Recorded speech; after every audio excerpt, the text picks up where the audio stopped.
Eh bien, salut à tous les amis, on se retrouve aujourd'hui pour le débrief de Lyon, Lyon-Reims, du coup Lyon Stade de Reims, comptant pour je ne sais plus, peut-être la 12e ou la 13e journée, bref, ça on s'en fout. Le plus important ce soir, c'est que, bon, déjà on va parler du match en lui-même, mais avant de commencer ce match, j'aimerais déjà vous parler déjà, enfin, plutôt parler un peu de l'hommage à Maradona. On l'a vu aujourd'hui sous le maillot, c'était, il me semble, je sais plus si c'était là ou là, enfin, je me rappelle plus, bref, le petit numéro 10, en honneur à Diego Maradona qui nous a quittés, très grand joueur de foot, alors que moi je n'ai malheureusement jamais vu jouer parce que déjà, quand il a commencé sa carrière j'étais pas né et quand il l'a fini j'étais aussi pas né, donc bon c'était compliqué. Mais malgré tout, vous savez que bon Maradona j'ai jamais vu jouer, mais j'ai quand même bouffé certains films, j'ai déjà regardé certains films, je me rappelle à l'époque quand j'étais un peu plus jeune, là enfin que je l'ai retrouvé un jour, mais en gros c'était un coffret DVD, en gros il y avait toutes les coupes du monde, en gros enfin ça te faisait un peu des récaps des coupes du monde.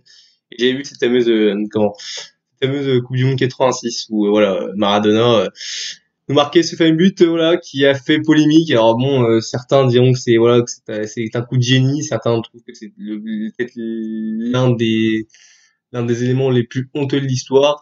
Moi, je suis objectif, les gars. Je trouve que honnêtement, tu vois, même si c'est un grand joueur, faut quand même dire que sa main est quand même très scandaleuse. Mais bon, ça ne retire rien au joueur. C'était un joueur exceptionnel et bon, très grosse perte pour le football. Même si bon, il jouait plus, ça reste quand même un joueur qui a marqué, je pense, l'esprit de certaines personnes, surtout des personnes qui regardaient le foot dans les années 80, voire même 90. Bref, passons à autre chose et parlons du coup du match, Lyon-Reims. Alors écoutez, victoire 3-0, victoire 3-0. Et bon, je vais analyser plus le match en détail. Mais franchement, je suis très heureux du match. Franchement, je suis très heureux. Je suis pas non plus en extase, mais il faut être honnête, on avait quand même vu un match, on va dire enfin un match de Lyon où voilà, on s'est senti un peu rassuré, on s'est pas fait chier, voilà, on l'a, certes, c'était pas tout n'était pas parfait, mais on a vu un bon match de foot. Enfin bref. Je vais commencer plus par analyser. Moi, je commence par ça. Déjà, justement, Lyon qui commence le match avec le pied sous le ballon. Chose qu'on voit très rarement dans ces derniers matchs où d'habitude on a vraiment tendance à voir nos Lyonnais laisser le ballon, à se faire bouffer par des équipes qui ne doivent pas battre, enfin vous m'avez compris, mais voilà. Voilà. Et ça, franchement, ça, donc, dès les premières minutes de jeu, voilà, on voit qu'on a le pied sur le ballon et c'est intéressant. On voit même qu'on se procure une occasion très vite dans le match avec, Karl Toko Ekambi qui, voilà, il fait une accélération tout seul sur le couloir droit, qui a le temps de faire la passe, mais qui préfère frapper et qui fait un poteau. Alors, bon, Karl, par rapport à ce que je vais dire après, je vais rien dire parce que bon, au final, tu fais quand même ton match, mais attention, Karl. Ça, là, Toko Ekambi, là, vraiment, fait attention parce que là, encore, on avait aussi, faut aussi le dire aussi, on a fait un bon match, mais il faut aussi dire que Reims était très très faible. Faut dire franchement, Reims c'est une équipe assez faible. C'est triste parce que Reims c'est un club quand même, même si ça fait très, c'est un peu comme Saint-Etienne, c'est un club un peu populaire, quoi. C'est un club genre, voilà, ils ont pas gagné de titre depuis je ne sais pas combien d'années, mais comment c'est un club qui a une énorme histoire. C'est la première équipe française à avoir fait une finale de Ligue des Champions et même la première équipe à être en finale de Ligue des Champions avec le Real Madrid. Donc voilà. Mais voilà, les Rénois, franchement, c'est faible. J'ai un peu peur pour vous parce que en soi, votre jeu, c'est vraiment, en gros, je pense vraiment le jeu Renault était vraiment les contre-attaques. Enfin voilà, essayer de jouer le plus sur les contre-attaques, mais bon, malheureusement, je pense pas qu'ils aient l'effectif adéquat. Enfin bref, on verra bien au début de la saison. Là n'est pas le sujet. Bon bref, j'en reviens où j'étais. Donc du coup, Toko Ekambi qui nous fait un poteau, là, un poteau un peu débile, je trouve. Voilà, il a le temps de la passer, il le fait pas. Enfin voilà. Puis derrière, ça peut vraiment nous coûter cher, parce qu'on le voit même pas trop vite après. Je crois que c'est vers la 10e minute de jeu, une occasion pour Reims de Cafaro qui pas lui pour le pareil, lui tout seul sur le couloir droit. Heureusement que sa frappe passe à côté des gages, mais franchement, c'était d'ailleurs, je pense, même vraiment la seule véritable occasion de Reims lors de ce match. Il y a eu ici un moment, je sais plus, dans la deuxième mi-temps, une énorme frappe lointaine, là, mais bon, Anthony Lopez l'a intercepté, mais effectivement, je pense que c'est vraiment on va dire que sur les 15 premières minutes de jeu, je trouve que c'était un match assez, où il n'y avait pas beaucoup de choses, même si on avait quand même plus le pied sous le ballon. C'est un match, on va dire, assez ouvert. Bon, bref, voilà, le match continue. On voit quand même que Lyon commence à avoir un peu plus le pied sur le ballon. Enfin, Lyon a toujours le pied sous le ballon, c'est bien. Voilà. Après, c'est bien d'avoir le pied sous le ballon, mais il faut marquer. Et c'est vers la 22e minute de jeu que, voilà, sur une belle séquence de jeu, putain, bordel de merde, c'est la part, je trouve que je me rappelle pas cette saison avoir un but avec une attaque placée comme ça. Un but, une belle séquence de jeu, voilà, ça jouait une touche, enfin, ça jouait intelligemment. Belle séquence de jeu, puis, but de Toko Ekambi sur, il faut dire, franchement, une merveille de passe de Memphis Depay. Memphis Depay est très bon ce soir, d'ailleurs, hein. Mais vraiment, il lui met un ballon, mais voilà, c'est du beurre, quoi. C'est vraiment, tout est parfait. Tokokomi, il a juste à mettre son plat du pied, puis voilà. Et aussi, pareil, hein, Tokokomi, bah, pour le coup, on peut t'en vouloir, on peut dire que t'as du sang sur les mains, peut-être à la 7e minute, mais là, pour le coup, bah, déplacement très intelligent de Tokokomi qui sent très bien le coup, qui du coup la marque. Voilà.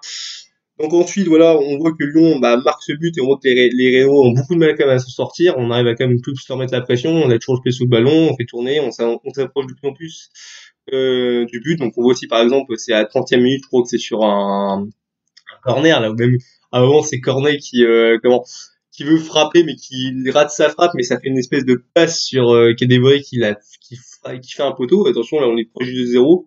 Alors voilà, ça c'est pareil. Bon là, on va dire que ce soir c'est bien parce que c'est Reims, mais attention, hein, attention parce que clairement là, on a de la chance que Reims soit pas une équipe vraiment tueuse, mais voilà, si tu fais ça contre une équipe un peu plus sopée comme je sais pas Paris, qu'on va plus jouer dans pas longtemps d'ailleurs, ça peut nous coûter cher de rater des actions comme ça. Donc voilà. Et après, tournant du match aussi. Bon, tournant du match, je pense que bah, c'est 2 minutes après ce poteau. C'est le carton rouge pour comment il s'appelle Cassama, je crois, qui est vraiment le tournant du match. Voilà, déjà que Reims bon avait un peu de mal, avait même assez du mal. Bon, il se défendait encore assez, mais bon là voilà, carton rouge. D'ailleurs, alors certains d'ailleurs vont peut-être nous dire que le carton rouge est sévère. Moi, je pense que le rouge peut se mettre comme il peut pas se mettre. C'est vraiment comment expliquer ça. Pour moi, en fait, d'un côté, je trouve que le rouge, tu vois, je veux dire entre guillemets, c'est un peu, j'ai l'impression aussi qu'il fait pas, il les découpe pas non plus, tu vois. Alors certes, il l'intercepte, mais comment? Je pense que c'est aussi un geste assez maladroit. Mais par contre, après, je pense quand même que le rouge est quand même mérité dans le sens où vraiment, il peut lui faire mal. Et que bon, on va pas se mentir, certains vont me dire, oui, il y avait 2 défenseurs, en soi, c'était pas le dernier défenseur. Alors, faut savoir déjà que la règle du dernier défenseur n'existe pas. C'est une règle qui n'existe pas. Et surtout que bon, on va pas se mentir, même si cette règle existait, les Renault étaient beaucoup trop loin. Je veux dire, Memphis, il arrivait, il avait le temps pour marquer. Donc, en tout, on peut dire que techniquement, c'est le dernier défenseur. Mais bon, voilà. Donc voilà, écoutez, voilà, donc carton rouge qui d'ailleurs change, comme j'ai dit, le tournant du match. Enfin, c'est un tournant du match parce que depuis après ça, je trouve que Lyon joue de mieux en mieux, quand joue encore mieux qu'avant. C'est vraiment là, enfin, on n'a pas été exceptionnel, mais voilà, depuis que Reims est en infériorité numérique, bah, on voit vraiment que Lyon a de plus en plus se pied sur le ballon. Ça joue très bien, je trouve même. C'est plaisant à voir. C'est plaisant à voir. Chose qu'on ne voit pas, qu'on a même quasiment pas vu cette saison. Voilà, faut dire qu'on n'a même pas vu cette saison tout court. Donc voilà. Et puis écoutez, bah après bon, on voit quand même malgré tout qu'il y a quand même certaines occasions qu'on mange un peu, voilà, parce qu'on est sûr qu'on a quand même beaucoup manqué de réussite.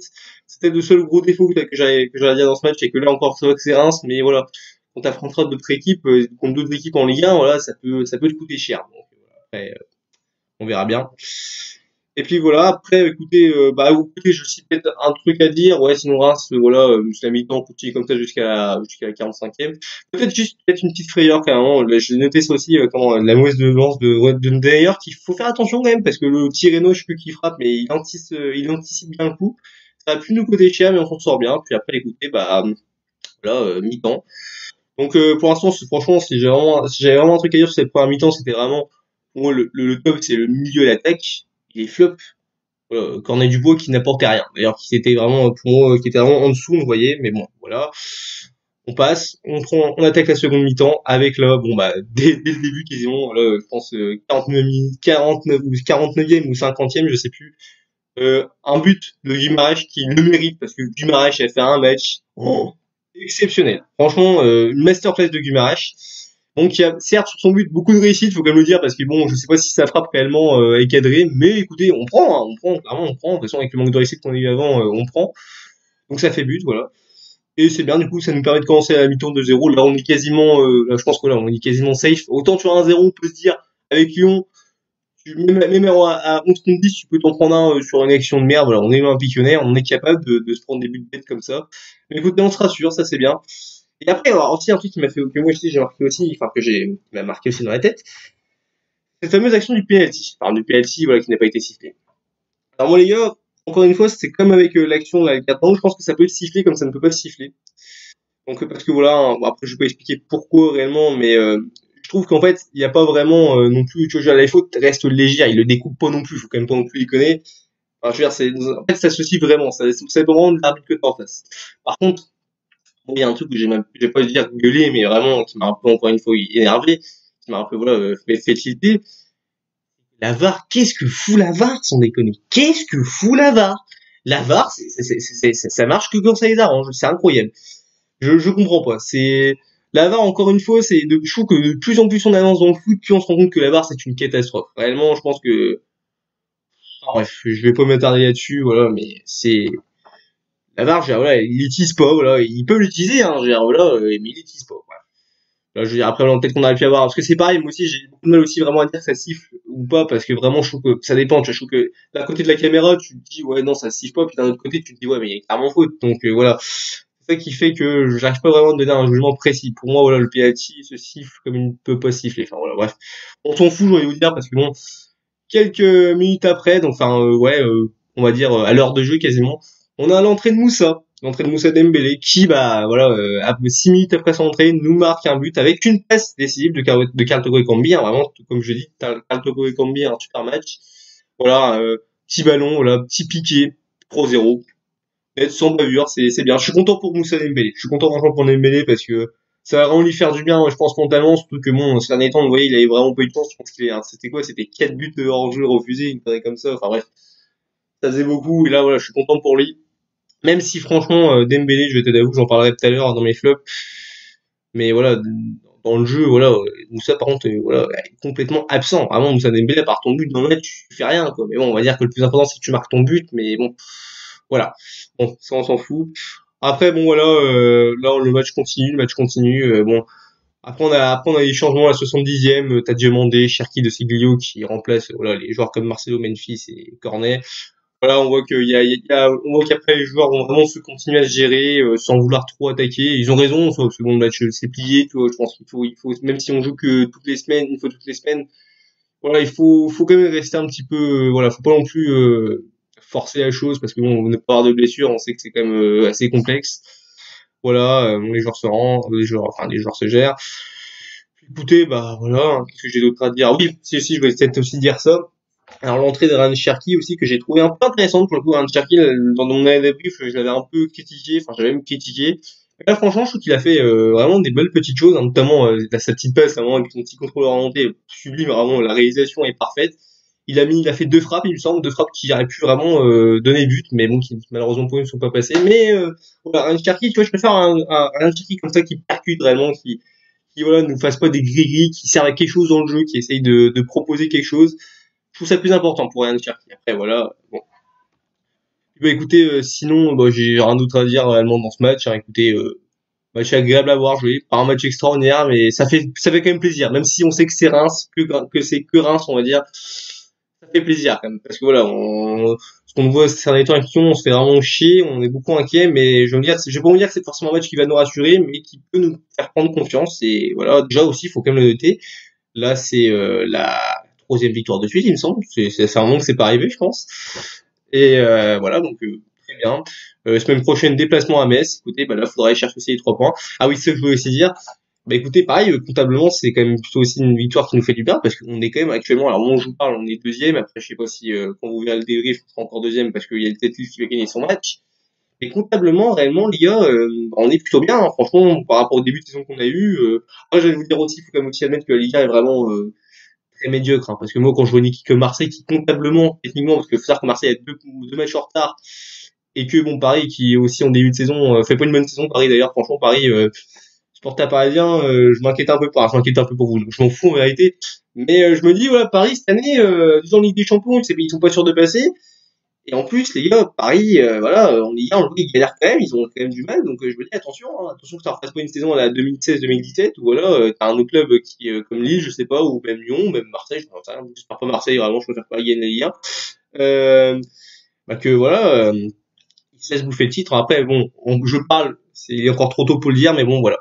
Bref, je m'éternise, mais bon, donc voilà, j'ai dit tout ce que j'avais à dire. Maintenant, mes tops et mes flops. Alors mes tops, Guimarães, il a vraiment, tout ce qu'il a entrepris a été bon, parfait. Franchement, Guimarães, très grosse satisfaction. Voilà, orientation du jeu, tout était nickel. Bravo.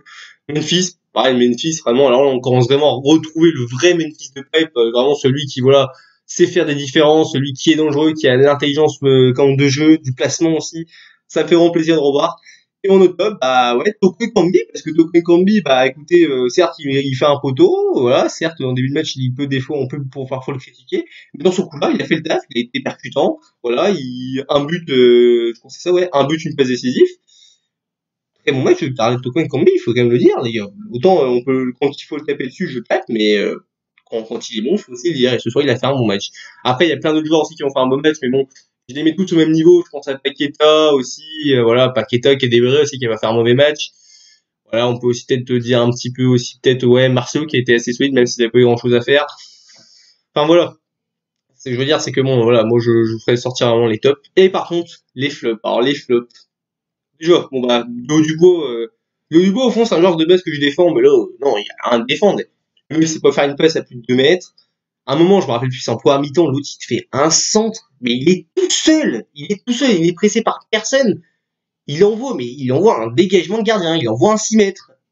Eh, Léo Dubois, Léo, je veux dire, à un moment, il va falloir quand même vraiment que tu, enfin, vraiment, je vous dis vraiment que déjà, moi, Léo Dubois, ce qu'il ferait du bien, déjà, c'est d'aller sur le banc, à un moment. Voilà, qu'on fasse peut-être jouer un peu plus Diomandé ou De Seglio, qui, pour moi, De Seglio, de base, est un latéral droit. Parce que voilà, vraiment, Dubois, ça commence vraiment à être très, très, ça commence vraiment un peu vraiment m'agacer. Ça commence vraiment même à m'agacer, mais bon, voilà. Sinon, autre flop, bah Cornet aussi, puisque pareil, Cornet, bah tiens, pour son compagnon latéral, pareil, hein, voilà, Cornet, bon, tu me diras, l'avantage de Dubois, c'est comment il était là, il est proposé un petit peu, même s'il faisait rien avec, même s'il faisait, il faisait un peu de la merde avec le ballon. Cornet, il était pas là. Cornet, voilà, il a pas fait encore une fois, il fait un très mauvais match, mais bon, voilà. Et puis, bah, sinon, écoutez, qu'est-ce que j'avais d'autre à dire sur les flops? Ouais, peut-être Dembélé, parce que bon, Dembélé au-delà de son but, même si je suis content. Faut le dire, parmi toutes les entrées qu'on a eues, je sais plus toutes les entrées, je sais pas plus tous exactement on veut dire, parce qu'il y en a eu 5. D'ailleurs, à un moment, triple changement, il me semble d'ailleurs de Rudy Garcia, ça fait bizarre de voir ça, mais bon. Euh, voilà, Dembélé dans le jeu, voilà, beaucoup de mauvaises combinaisons, il s'attarde souvent en jeu. Voilà, Moussa, je suis content que tu marques ton but, mais maintenant c'est aussi à toi d'essayer de regagner ta place parce que mine de rien, bah voilà, voilà, j'ai envie de te dire, bon, Kadewere, si Toko Ekambi continue, même si Toko Ekambi, bon, je pense que c'est plus un match comme ça, on verra bien. À lui de me faire mentir. Voilà, falloir que vraiment, j'espère que bon, déjà, on va dire que c'est un match qui lance ta confiance, mais enfin, qui va relancer ta confiance et qui va peut-être nous faire du bien, qui va peut-être te permettre de te faire du bien, surtout à toi, et on verra bien ça dans le futur. Voilà. Donc voilà, écoutez, sinon j'avais rien d'autre à dire sur le match. Hein. Excusez-moi si j'étais encore un peu brouillon, mais parfois j'ai un peu de mal parce que voilà, je suis en ce moment en train de beaucoup bosser. Bref, ça a rien à voir. Mais voilà, écoutez, prochain match, je crois que c'est la semaine prochaine, je sais plus quand c'est, mais c'est quand c'est déplacement à Metz. Écoutez, donc faut aller chercher les 3 points. Voilà, faut essayer de continuer cette série, surtout que il me semble que après Metz, par contre, je sais plus ou si c'est après ou si c'est le match d'encore après. Il me semble que c'est le déplacement au Paris Saint-Germain et là par contre ça sera un peu plus musclé, même si franchement, Paris, d'après ce que je vois en ce moment, c'est pas du tout imprenable. Hein. Franchement, ça il y a vraiment moyen de faire quelque chose. Après, on verra bien, mais bon, on va déjà se concentrer sur le match de Metz et on verra bien. On va écouter, sinon, bah, j'espère que voilà, vous avez passé un bon match. Et puis écoutez, on se dit à la semaine prochaine pour Metz. Allez, à plus tout le monde.